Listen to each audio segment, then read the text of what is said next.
One of the most important things that you can do to help yourself is to have a centered, strong, and a happy mind.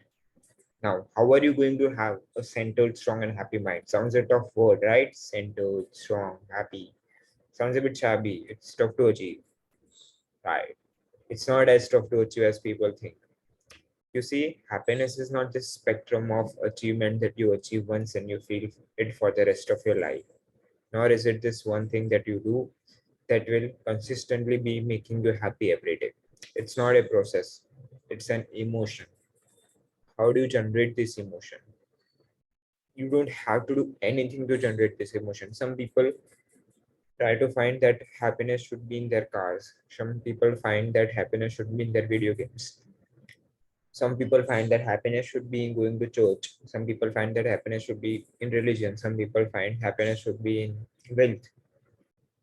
Now, there is no pointing fingers. None of them are wrong. All of them are equal. Each way of finding happiness through an emotion is just equal. You can do whatever you want to be happy. As long as it's empowering you, you can do whatever you want to be happy. But there is this tool that can help you get happiness, that you don't have to generate a whole lot of money to get happy. You don't have to buy a car. Don't have to do a lot of religion to be happy. Years of practice. No. There's this tool that helps you become happy when you are the worst thinker in the world. This will help you. This tool will help you. How has this helped me?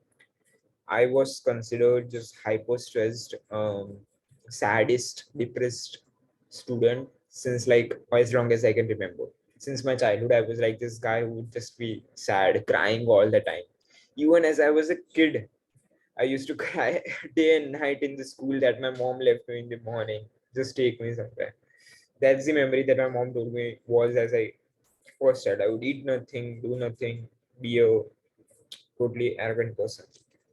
As my eighth, ninth standard approached, I was like very, very, very depressed. But something ticked on me. Like this habit. I read a lot of books at that time. I read like 5, 10 books every 1 or 2 weeks, and that stuck to me.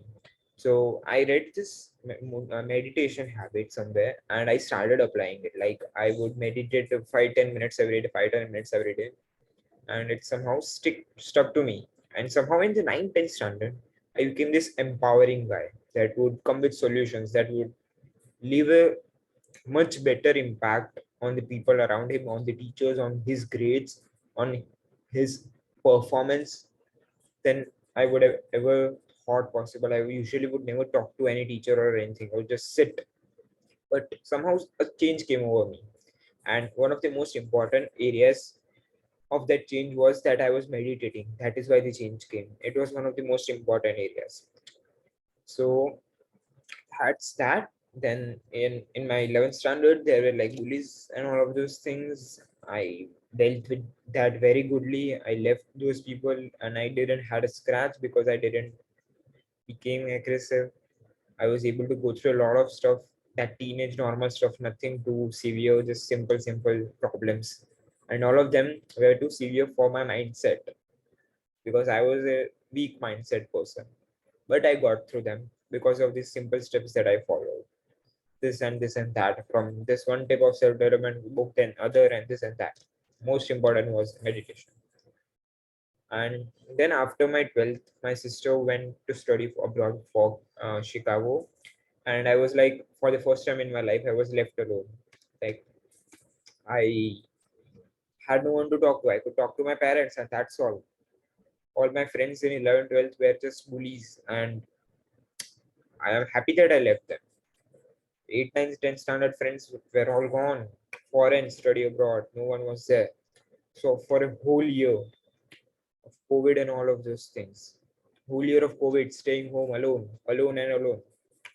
The first thing that I did, as my sister went to Chicago study abroad, the first thing I did, I had night alone. I didn't sleep. I meditated for 8 hours. I didn't sleep. Actually, my mom came at the door at 4 a.m. Like, why are you awake? Like, still, I forced her to go outside and I wanted to meditate because there was so much pain built in me, like so much. Why am I not achieving anything? Why am I in pain? All of those things because I was a loser. And like I was now left alone. Like it was like self-sabotaging pain was coming out of me, but I did not self-sabotage. That's the point. Through that 8 hours of meditation, after that, what came out of me, I did not self-sabotage. There was every reason for a loser like me to self-sabotage. I did not do it. It's because of the action I took. 8 hours of meditation that somehow ingrained in me that I am just a thought. And I need to find this peace no matter what. Some distinctions that I gained as through the meditation.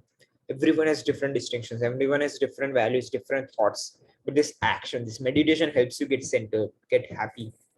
You don't have to pay anything for it. You don't have to master any skills. Just sit, close your eyes for 5 to 10 minutes a day and just see obvious results. My 9th, 10th, 11th, 12th standard, I survived very goodly because of my meditation.